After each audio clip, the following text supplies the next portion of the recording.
Imagine standing on a desolate, wind-swept coastline where the earth does not meet the sea with soft, welcoming sands, but with sharp, black volcanic rock that seems to bleed directly into a terrifyingly dark ocean abyss. This is not the tropical, sun-drenched Caribbean paradise of postcard fantasies. There are no lush, green rainforests whispering in the breeze, nor are there endless, gentle groves of coconut palms swaying over calm, turquoise waves. Instead, there is only a harsh, dry expanse of clay and limestone, dominated by towering, ancient cacti and thorny shrubs that claw at the dry air, surviving stubbornly beneath a relentless, blinding sun. It is a landscape defined by its limits, a place where water is a luxury and the earth itself seems to resist any attempt to cultivate it. To understand the soul of this remarkable island, we must journey back in time to the closing years of the 15th century, specifically to the year 1499. It was in this year that the heavy, wind-worn sails of Spanish conquistadors, led by the ambitious explorer Alonso de Ojeda, first appeared on the horizon. The Spanish Empire, fueled by an insatiable, burning hunger for gold and silver, looked upon this newly discovered land with high expectations. They expected to find rivers running with precious metals, mountains hiding untapped mineral wealth, and fertile soil ready to be transformed into vast, lucrative plantations. But as they anchored their ships in the deep natural harbor and stepped onto the parched, dusty ground, their dreams of instant wealth vanished into the dry trade winds.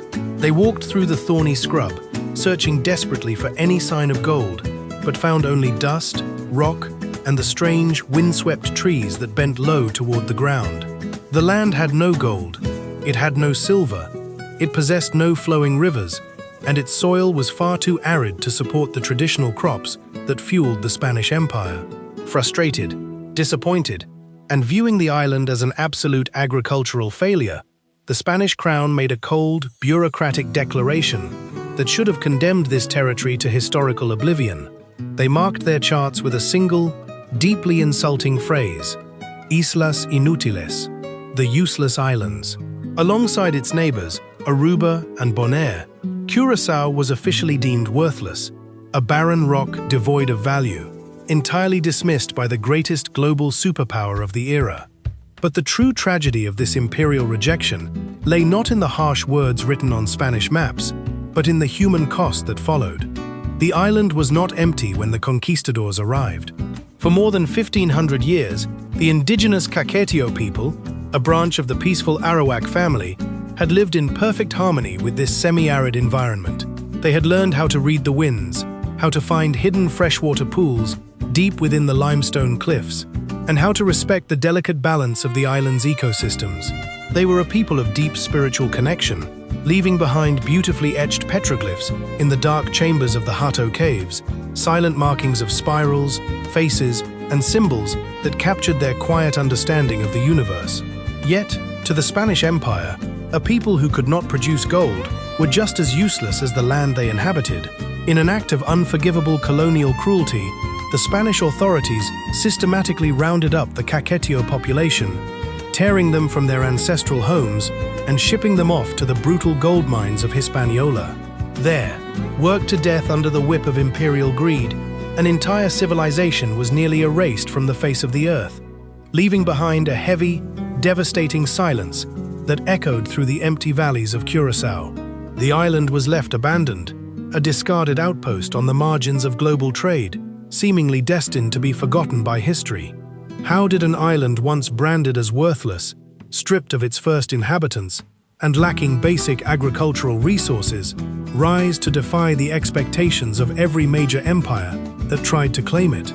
How did this overlooked rock transform its geographic limitations into a position of unmatched strategic wealth, eventually developing into one of the most vibrant, multicultural, and commercially vital seaports in the entire Western Hemisphere? The answer to this mystery does not lie in a sudden discovery of hidden treasures, but in a profound, centuries-long transformation of perspective. The very geographical features that made the island useless for agriculture made it invaluable for trade.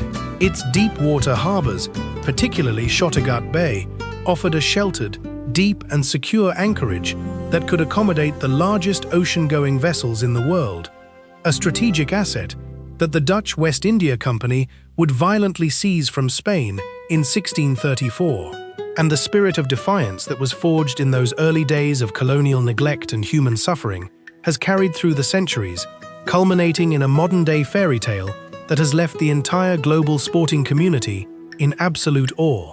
In 2026, when the national football team of Curaçao, affectionately known as the Blue Wave, walked out onto the pitch at the FIFA World Cup, they made history. Managed by the veteran Dutch tactician Dick Advocaat, this tiny Caribbean island of just over 150,000 people officially entered the Guinness World Records as the smallest nation by both population and land area to ever qualify for football's premier global tournament, shattering the previous record held by Iceland. They faced the towering giants of world football, standing shoulder to shoulder with nations millions of times their size.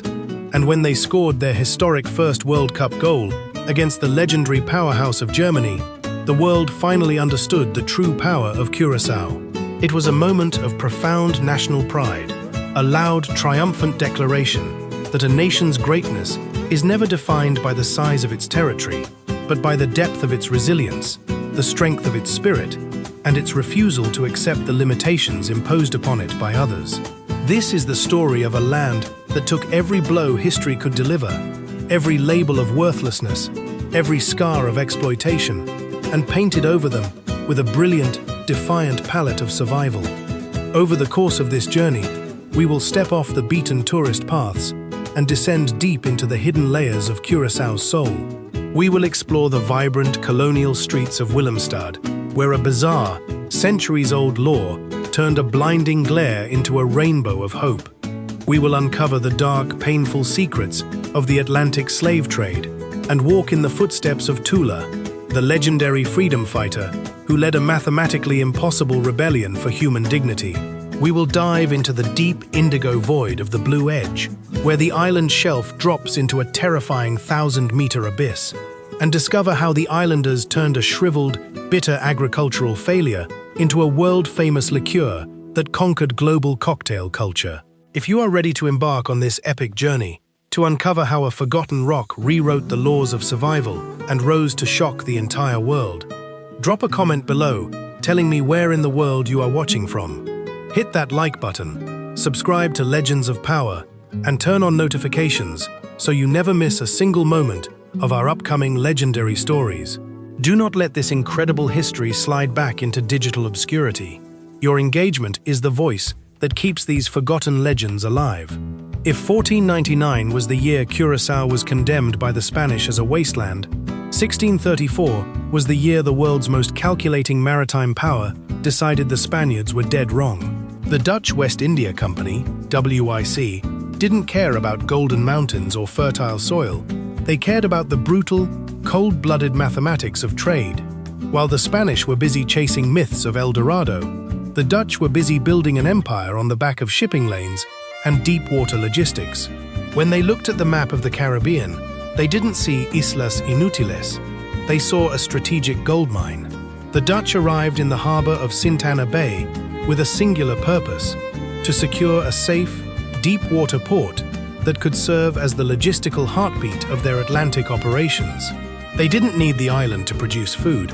They needed it to provide sanctuary for their ships, a place to repair hulls, rest crews, and hide from the hurricanes that ravaged the more exposed territories. They saw the Kattegat, that vast, natural inland bay, and realized it was one of the most protected, easily defensible harbors in the entire New World. They didn't just capture a piece of land, they secured a permanent foothold in the backyard of their greatest rivals. But the Dutch weren't just soldiers, they were merchants, and they quickly turned their useless rock into a high-stakes, multicultural crossroads. Recognizing that the island was naturally dry and inhospitable to traditional plantation-style farming, the Dutch did something radical for the 17th century. They turned the entire island into a free port. Suddenly, the harsh landscape mattered less than the currency in your pocket. Whether you were a Dutch merchant, a Jewish refugee fleeing the Inquisition in Brazil, a Spanish trader, or a French privateer, the port of Willemstad became a neutral ground where the only law that mattered was the flow of goods. This economic freedom transformed Curaçao into a warehouse of the Americas. Everything passed through here: textiles, spices, manufactured goods from Europe, and tragically, human lives. Because we cannot tell the story of Curaçao without staring directly into the shadows. As the island rose to prominence as a vital trade hub, it also became one of the most significant and brutal transshipment points for the Atlantic slave trade. The very harbor that brought the island its wealth was the same one that bore witness to the arrival of thousands of enslaved Africans, destined to be sold into the plantations of the Caribbean and South America. The Dutch, with their cold, mercantile efficiency, transformed the landscape of the island into a grim reflection of colonial power. Walking through the Punda district today, you can still feel the weight of this history in the narrow, winding alleys and the solid, fortress-like architecture. But there is a hidden, vibrant layer to this story that history books often overlook. You see, the Jewish community that arrived in the 1650s, fleeing persecution in Europe and South America, brought with them not just their skills in commerce and navigation, but a profound resilience. They built the Mikveh Israel Emmanuel Synagogue, the oldest in the continuous use in the Americas. With its iconic sand-covered floors, a silent nod to the secret prayers whispered by their ancestors in the hidden rooms of Spain and Portugal, it serves as a testament to a people who refused to be erased by the harshness of their surroundings. The Dutch gambit had worked, but it created a pressure cooker of cultures, languages, and religions that would eventually explode. The island had become wealthy, yes, but it was a wealth built on a precarious, volatile foundation. The indigenous Caquetio had been decimated. The colonial masters were indifferent to anything but profit, and an enslaved population was growing in the harsh heat of the limestone plains. The tension was mounting, and the stage was being set for a confrontation that would shake the foundations of the Dutch Empire itself. A man was about to rise, a man whose name would become a rallying cry for freedom that would echo through the valleys of the island for centuries to come. As we move deeper into this story, we have to ask, when you build a nation on the foundation of a harbor, how do you keep that nation from tearing itself apart when the people within it refuse to be treated like cargo? If the Dutch turned Curaçao into a warehouse of global commerce, they inadvertently created a powder keg. By importing thousands of people from across the African continent to serve their mercantile machine, they forced together diverse cultures, languages, and spirits under the brutal, unforgiving sun of the Caribbean. They treated these individuals as assets on a ledger, but they ignored a fundamental truth. You can chain a man's hands, but you cannot chain the collective memory of a people who come from kings, warriors, and scholars. It is 1795. The air in Curaçao is thick, not just with the oppressive heat of the Caribbean summer, but with the electrified tension of revolution. Across the ocean, the Enlightenment has set Europe on fire, and the successful slave revolution in Haiti has sent shockwaves through every colonial outpost in the Western Hemisphere. The news of freedom, of human rights, of the end of the monarchy, of the idea that all men are born equal, has whispered its way onto the docks of Willemstad. And for one man, those whispers became a roar. His name was Tula. To the colonial authorities, he was a runaway, an agitator, a troublemaker. To the enslaved population of Curaçao, he was the embodiment of a dream that had been suppressed for over a century. Tula wasn't just looking for an escape. He was looking for a total transformation of the social order. He understood that the plantation system was a psychological prison as much as a physical one. He saw his people being worked to death on the arid limestone estates, where even the land refused to grow anything to sustain them. On the morning of August 17, 1795, at the Knip plantation, Tula did the unthinkable. He didn't just run, he organized. He brought together a coalition of the oppressed, including his trusted comrades Bastian Carpata and Pedro Wacao, and they launched what history books call the Great Slave Revolt of 1795. Think about the sheer, terrifying audacity of this. They were on a small, isolated island, miles from any sympathetic ally, surrounded by a colonial military force that was armed, trained, and ruthless. By every logical military standard, this was a suicide mission. But Tula knew that the greatest weapon an empire has is the assumption that its victims have lost their will to fight. He shattered that assumption. As they marched across the island, their numbers swelled. They weren't just fighting for their own liberty, they were fighting to dismantle the very infrastructure of colonial greed. They moved through the countryside, liberating their brothers and sisters from the shackles of the plantations, reclaiming the land that had been stolen from their ancestors. The sound of their footsteps on the dry, parched earth of Curaçao wasn't just the sound of a rebellion, it was the sound of a history being rewritten in real time. But the colonial response was swift and devastatingly cruel. The Dutch governor, Johannes de Veer, terrified that the island's entire wealth, and his own head, would be lost, unleashed the full fury of the colonial militia. There was no mercy. There was no negotiation. There was only the sound of muskets echoing against the limestone cliffs. Tula and his followers fought with everything they had, using the terrain they knew so well, the caves, the ravines, the scrublands, to hold off a superior force for weeks. The climax of this struggle was as tragic as it was heroic. Tula was eventually betrayed, captured, and brought back to the center of colonial power, the Riffert in Willemstad. His execution was designed to be a spectacle of horror, intended to terrorize any other soul who dared to dream of freedom. They broke him on the wheel, a form of torture so gruesome it is difficult to even speak of today. But as he looked out over the harbor, the same harbor that had brought so many into bondage, he didn't break in spirit. He stood as a pillar of defiance until his last breath. The Dutch thought they had ended the rebellion. They thought they had restored order, but you cannot kill an idea once it has taken root in the collective consciousness of a nation. Tula's sacrifice transformed the soul of Curaçao. It forced the colonial masters to realize that their warehouse of the Americas could never again operate under the old, absolute rules of terror. It was the first, painful step toward a long, arduous march toward dignity, sovereignty, and eventually, total independence. When we look at the ruins of the old plantation houses today, those decaying colonial mansions, we aren't just looking at architecture. We are looking at the sites of a silent, agonizing war.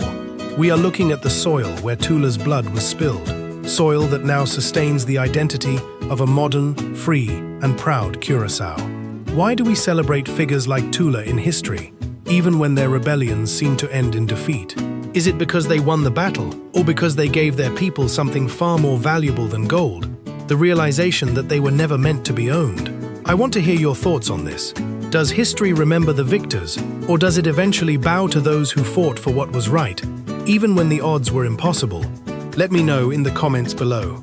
If you're finding this deep dive into the hidden layers of Curaçao as eye-opening as I am, make sure to hit that like button. Sharing this video helps us reach others who are hungry for the stories that mainstream history books ignore.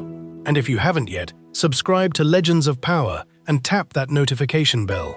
We are just getting started on this journey, and in our next chapter, we are going to explore the bizarre, colorful twist of fate that transformed a city of white, blinding walls into the Caribbean's most famous rainbow. Trust me, you won't want to miss the logic behind that mystery. We have now laid the groundwork for the social and political evolution of the island. We are ready to move into the cultural transformation, the architecture, the liqueur, and the modern identity. If you have ever seen a photograph of Willemstad, you know exactly what I'm talking about. It's that surreal, postcard-perfect waterfront, the Handelskade, where rows of colonial-style townhouses rise directly out of the Caribbean Sea like a box of spilled crayons. It is a stunning display of canary yellows, deep-sea blues, vibrant oranges, and candy apple reds. It is arguably the most photographed spot in the entire Caribbean. But here is the hook. Almost everyone gets the story wrong. If you ask a tourist guide in the town square, they will likely give you the health decree version. They'll tell you that in the early 19th century, a prominent Governor-General of Curaçao, Albert Kickert, suffered from severe migraines caused by the blinding reflection of the sun off the traditional whitewashed buildings. They'll claim he issued an official medical decree banning white paint, demanding that the houses be painted in vibrant, non-reflective colors to save his sanity. It is a fantastic story. It's charming, it's quirky, and it perfectly fits the narrative of a Caribbean paradise that does things differently. But it is a myth, a fabrication, a beautiful lie that hides a much more calculated, mercantile truth. The real history of these colors is a story of economic power, colonial pride, and the kind of petty, high-stakes rivalry that defined the Dutch colonial era. To understand why those buildings are painted in such aggressive, eye-catching hues, we have to stop looking at the governor's headaches and start looking at the shipping manifests of the Dutch West India Company. You see, for most of the 17th and 18th centuries, the merchants of Curaçao were heavily involved in the production of paint and pigments. The island was a major hub for trade, and the colonial elite wanted to show off their success. When you live in a place that has been historically labeled useless by the Spanish, when you live on a dry, barren rock, you don't just build a house, you build a monument to your own survival. There is a long-standing local belief that the vibrant colors were a status symbol, a way for wealthy merchants to display the exotic pigments they were importing and exporting across the Atlantic. If you owned a house in Punda, you were part of the inner circle of global trade. Painting your home was not just an aesthetic choice, it was a way of saying, I am not just a survivor of the desert, I am a master of the seas. But there is an even darker, more fascinating economic theory at play, one that brings us back to the Dutch obsession with profit. During the 19th century, the taxation of property in Curaçao was notoriously complex. Many historians suggest that taxes were often calculated based on the perceived value of the property, which included the quality and color of the paint. By painting their houses in vibrant, expensive-looking colors, the owners were effectively engaging in a psychological game of keeping up with the neighbors to solidify their standing in the mercantile hierarchy. But as we look deeper into the architecture of Willemstad, we have to look past the paint to the structure itself. Why were these houses built so tall and narrow? In the sweltering heat of the tropics, you would expect buildings to be spread out, designed for maximum airflow. Yet, the Dutch built their homes in the exact style of the canal houses in Amsterdam. They brought the architecture of a frozen grey city in the Netherlands and forced it onto a hot, arid island in the Caribbean. It was a bizarre architectural form of stubbornness. They didn't care that the design wasn't perfect for the climate. They cared that the building looked like home. It was a visual declaration that, even thousands of miles away, the Dutch Empire was permanent. They weren't just visiting, they were rewriting the landscape to mirror their own identity. This disconnect between the environment and the architecture is exactly what makes Curaçao so unique. It is a place that has been constantly reshaped by outsiders, the Dutch, the Jewish refugees, the enslaved Africans, and yet it has developed an identity that belongs to no one but itself. When you stand on the Queen Emma Pontoon Bridge and look at that rainbow of houses reflected in the water, you aren't just seeing paint. You are seeing layers of history, of struggle, of migration, of wealth, and of pure, unadulterated defiance against a landscape that was never meant to hold them. Think about your own home, or the city where you live. Does your local architecture tell a story of where you came from, or is it a reflection of the people who were here before you? Do you feel that your environment shapes who you are, or do you shape your environment to match your identity? Drop a comment below and tell me, if you could paint your own home any color to represent your personal history, what would it be and why? If you are enjoying this journey through the painted city and the hidden layers of our history, please smash that like button. It tells the algorithm that stories like this, stories that dig deeper than the travel brochures, matter. And if you haven't subscribed to Legends of Power, now is the time. We are about to dive into the next phase of our journey, where we turn our attention from the buildings to the bottle. We're going to explore how the islanders took a bitter, shriveled, and supposedly useless orange peel and turned it into the world-famous liqueur that conquered the global cocktail culture. It is a transformation so strange, you won't believe it actually happened.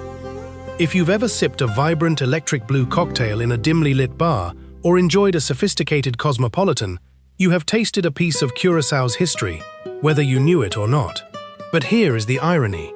The very thing that made the island famous to the rest of the world was born from a colossal agricultural failure. To understand the legend of the liqueur, we have to travel back to the late 15th century, when Spanish explorers landed on the island with visions of orange groves. They had brought with them the Citrus aurantium, the Valencia orange, hoping to transplant the sweet, juicy fruit of their homeland into the dry, limestone soil of their new colony. They expected to create a thriving orchard, a slice of Spain in the Caribbean. Instead, they got a masterclass in nature's stubbornness. The harsh, arid climate of Curaçao, combined with the salty air and the mineral-heavy alkaline soil, was absolutely brutal. The trees didn't die. They survived, but they mutated. They didn't produce the sweet, succulent fruit the Spanish craved. Instead, they bore a small, shriveled and intensely bitter orange known as the Laranja. The Spanish were disgusted. To them, the Laranja was the ultimate symbol of the island's worthlessness. It was tough, sour, and practically inedible. They abandoned the groves, leaving them to grow wild, forgotten in the scrubland. For decades, these bitter trees were considered nothing more than a nuisance, a reminder of the island's inability to provide the riches the colonial empires demanded. But here is where the story shifts, from failure to genius. While the colonizers saw useless, the local inhabitants saw opportunity. They discovered that while the fruit itself was inedible, the peel was something else entirely. The sun-drenched, mineral-rich environment had infused the skin of the Laranja with high concentrations of essential oils, oils that carried a complex, potent, and deeply aromatic profile. It wasn't just a bitter rind, it was a concentrated essence of the island's survival. By drying these peels in the relentless tropical sun, the people of Curaçao unlocked a flavor that the rest of the world hadn't even imagined. When they began infusing these peels with local spirits, they created a liqueur that was completely unique. It had a sharp, citrusy bite, followed by a smooth, complex finish that mirrored the very terrain it was born in. Tough on the outside, but rich and rewarding on the inside. This was the birth of Curaçao liqueur. But why is it blue? You've seen it. That iconic, neon blue liquid that looks like it belongs in a science fiction movie rather than a glass. The truth? It started as a branding masterstroke. The original liqueur was clear, or amber. However, as the 20th century dawned and the world of mixology exploded, the distillers realized they needed to stand out. They needed a visual hook, a pattern interrupt for the eye. By adding an artificial coloring to the recipe, they transformed a local tradition into a global icon. It was a stroke of marketing genius that turned a byproduct of a failed Spanish experiment into one of the most recognizable products on Earth. Today, when you hold a glass of that blue liquid, you aren't just holding a drink. You are holding a testament to the islanders' ability to look at a useless resource, an inedible, bitter, forgotten fruit, and refine it until it becomes something the whole world desires. This is the central paradox of Curaçao. The island was never meant to be productive by the standards of the empires that claimed it. It was too dry for sugar, too rocky for gold, and too small for large-scale agriculture. But by refusing to conform to these external definitions of value, the island created its own economy of innovation. From the deep-water harbor that became a trade hub, to the bitter orange peel that became a global cocktail staple, Curaçao has survived by doing the one thing empires struggle to do. It adapted to the reality of the land, rather than forcing the land to change. But the island's story isn't just about what's on the surface or in the bottle. It's also about what lies beneath the waves. As we prepare to move into our next chapter, we are going to leave the dry, sun-scorched earth behind and dive into the blue edge, a place where the continental shelf abruptly ends, dropping off into a 1,000-meter deep, terrifyingly dark abyss. This is where the ocean meets the island's history, in a way that remains one of the greatest mysteries in the Caribbean. Think about your own life for a moment. Have you ever faced a situation that felt like an absolute failure? A bitter orange moment, where everything seemed to go wrong, only to realize later that it was the catalyst for something you never expected? Drop a comment below and share your own story of turning a setback into a breakthrough. Your experiences are what make this community a legend of power in its own right. And if you're finding this deep dive into the hidden alchemy of Curaçao as fascinating as I am, do me a favor and hit that like button. Sharing this video helps us continue to expose the real stories behind the postcards. If you haven't yet, subscribe to Legends of Power and turn on those notifications. You do not want to miss the final chapters of our journey, where we descend into the abyss of the Blue Edge and look at how the modern, independent Curaçao of 2026 is finally stepping out of the shadows of its colonial past to claim its place on the global stage. If you stand on the shoreline of Curaçao, and look out at the horizon, you see the typical postcard Caribbean, a vast, shimmering turquoise expanse that feels shallow and welcoming. But just a few hundred yards out, the water changes. The light, vibrant aquamarine suddenly deepens into a terrifying royal indigo. This, locals call the blue edge. It is the moment the island's continental shelf, the foundation upon which this entire history was built, simply vanishes. It is a vertical cliff, not of rock, but of water. Within a few short minutes of swimming away from the shore, the seafloor drops off into a 1,000-meter abyss. It is a place that triggers a primal, visceral reaction in the human brain, a mix of awe, vertigo, and an unsettling awareness of how small we really are. And it is here, at this intersection of the known and the unknown, that we find the final, most profound metaphor for Curaçao's survival. For centuries, the people of this island have lived right on the edge of that abyss. They have been caught between the crushing weight of colonial empires and the vast, uncertain promise of the sea. They were forced to exist in a space that, by all geographic logic, should have been uninhabitable. Yet, they didn't just survive, they found a way to thrive within the limits of the drop-off. The Blue Edge is more than just a geological curiosity. It is the literal boundary of the island's resilience. In the old days, fishermen would paddle their small, hand-hewn boats right up to this line.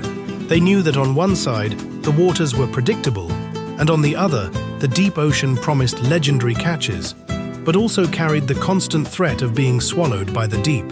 They had to master the currents, respect the predators that prowled the dark, cold depths, and rely entirely on their own skill to navigate the edge between plenty and disaster.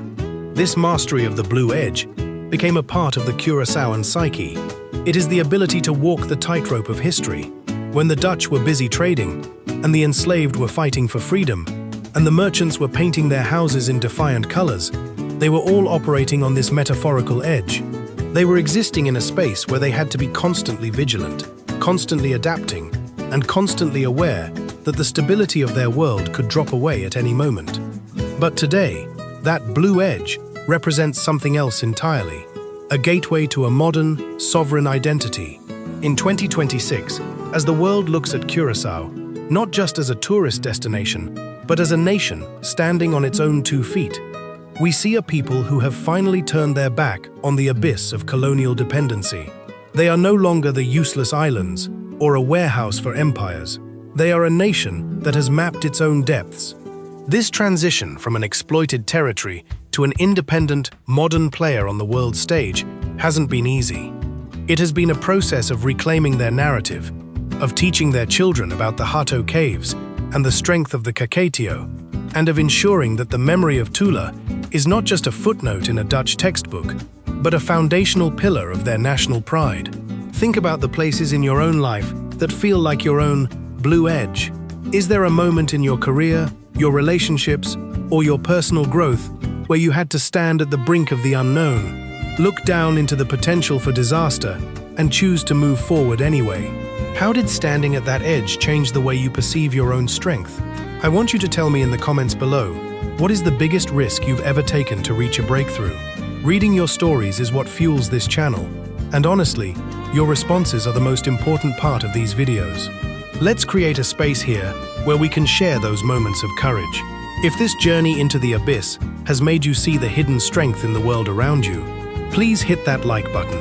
It tells YouTube that you want to see more content that explores the deep, complex history beneath the surface of our global landscape. And if you haven't yet, subscribe to Legends of Power. We are approaching the final, explosive chapter of this documentary, where we look at the rise of the Blue Wave football team, the modern-day miracles of 2026, and how this tiny rock has officially claimed its place in the record books. You do not want to miss the conclusion. We have explored the history, the struggle, the color, and the culture. We are now standing at the finish line of a story that spans 5 centuries. For centuries, the world looked at Curaçao and saw a speck on the map, a logistical footnote, a refueling station, a useless rock defined by its lack of resources. But in 2026, the world was forced to look again. This time, they didn't see an island of limitations. They saw the Blue Wave, When we talk about the FIFA World Cup, we are talking about the ultimate arena of human potential. It is a stage dominated by massive nations, countries with hundreds of millions of people, multi-billion-dollar domestic leagues, and resources that dwarf the entirety of the Caribbean economy. When a nation like Curaçao, with a population hovering around 150,000, steps onto that pitch, the math is supposed to be simple. You are supposed to lose. You are supposed to be the Cinderella story that exits in the group stages. But Curaçao didn't just show up to participate.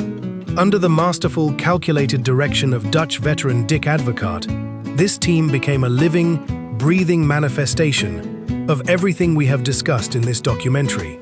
They were fast, they were technically precise, and, most importantly, they played with a level of collective defiance that was born from their history. Picture the scene. The stadium is a deafening roar of gold, green, and black, the colors of the opposing powerhouse. The Curaçao players, wearing their signature blue, look like a drop of ocean water in a desert of fire. Every journalist, every analyst, every betting house in the world had already written them off. They were the smallest nation to ever qualify for the tournament, breaking the record previously held by Iceland. Statistically, they shouldn't have been there. But there is a phenomenon in sports often called the giant killer effect. It happens when a group of individuals stops playing for their contracts or their fame and starts playing for the story they are writing. When the first whistle blew, something shifted. The Blue Wave didn't play like underdogs. They played like a team that had conquered the blue edge. They defended with a discipline that recalled the survival instincts of the Caquetio, and they attacked with the ruthless efficiency of a port that had traded with the world for 500 years. And then, the impossible happened. A perfectly timed break, a cross that cut through the defense like a knife. And there it was, the goal. The back of the net bulged. The stadium, initially filled with the jeers of the favorite supporters, fell into a stunned, absolute silence. Then, from a pocket of the crowd, the sound of the Curaçaoan anthem began to rise. A small, defiant, powerful sound that grew until it felt like it could shake the very foundations of the stadium. They had scored against a legendary powerhouse. They had scored against the giants of history. In that moment, the label useless was officially, permanently incinerated. This goal wasn't just a point on a scoreboard. It was a victory for every person who has ever been told they don't belong because they aren't big enough, or rich enough, or influential enough. It proved that a nation's greatness is never defined by its census data or its landmass. It is defined by the depth of its resilience and the strength of its spirit. But let's be real for a second. Why do we love these moments so much? Why does it feel so deeply personal when a tiny island nation humbles a global superpower? Is it because we all feel like the underdog in our own lives at some point? Are we all just waiting for our own blue wave moment where we get to prove the skeptics wrong? I want to know what you think. When you see a moment like this, a moment where the impossible becomes reality, what does it tell you about the power of belief? Does talent always win? Or is there a secret ingredient to success that the stats just can't measure? Drop your thoughts in the comments right now. This is a conversation we need to have. If you have stayed with me through this entire journey, from the arid coasts of 1499 to the roaring stadiums of 2026, you have witnessed more than just a history of an island. You have witnessed a masterclass in human persistence. If you appreciate the time and research that went into bringing these hidden stories to light, please hit that like button. It is the single most effective way to help us reach more people who deserve to hear these legends. And if you haven't yet, subscribe to Legends of Power and join our inner circle. We are constantly digging into the narratives that the mainstream glosses over, uncovering the truth about how the world really works. This has been the story of Curaçao, a land that was called useless, but proved to be priceless. A land that was meant to be forgotten, but is now unforgettable. Before we close this documentary, I want to thank every single one of you who joined this journey. Your curiosity is the heartbeat of this channel. Whether you are watching from the shores of the Caribbean, the bustling streets of Lagos, or anywhere else on this planet, you are part of the story now.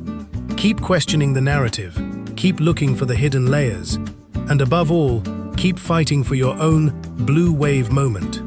We have traced the journey of an island labeled useless by empires.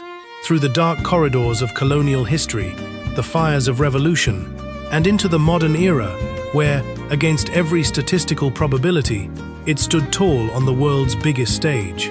The story of Curaçao isn't just a sports documentary or a historical travelogue. It is a profound lesson in the power of identity and the refusal to be defined by the limitations placed upon you by others. When we look back at the 2026 World Cup, the image that remains isn't just the 7-1 scoreline against Germany. It isn't just the heartbreaking 2-0 defeat to Ivory Coast. The image that lingers is the sight of Eloy Room standing tall in the goal against Ecuador, a man transformed into a one-man defensive fortress, recording 15 saves and single-handedly securing a point that will be talked about on the island for generations. That performance was the embodiment of the blue wave, unyielding, stubborn, and deeply proud. But what happens now?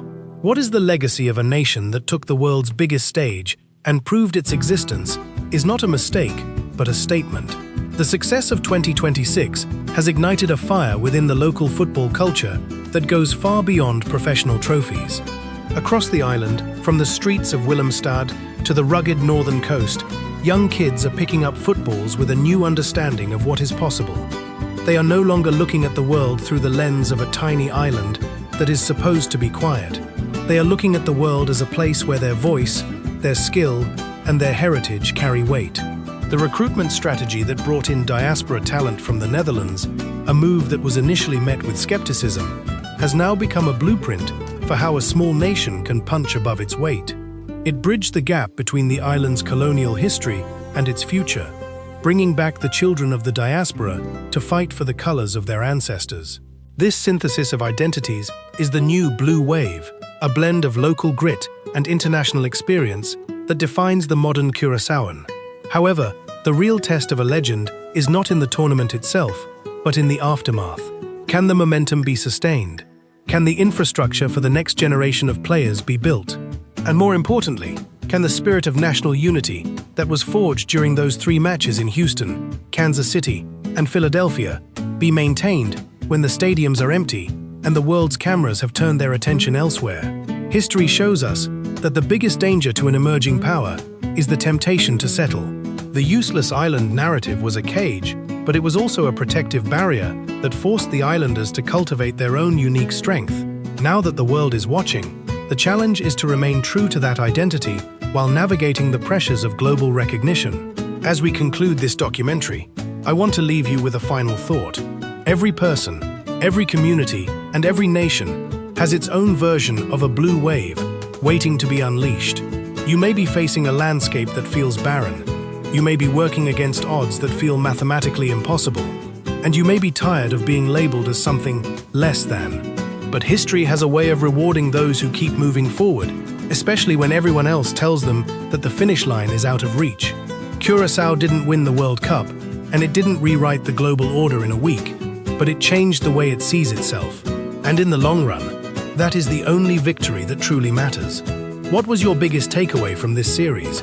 Was it the story of Tula, the mystery of the colorful houses, or the sheer, raw determination of the Blue Wave Squad? I want to know which part of this journey resonated with you the most. Comment below and let me know. Your stories are the reason we keep producing these deep dives into the legends that history nearly forgot. If you enjoyed this series, please make sure to share it with someone who needs a reminder that the impossible is just a starting point. Smash that like button, and if you haven't subscribed to Legends of Power yet, join the team.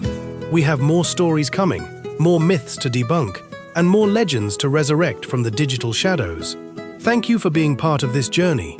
Until next time, stay curious, stay defiant, and never stop chasing your own legendary status. Until next time, keep the legends alive.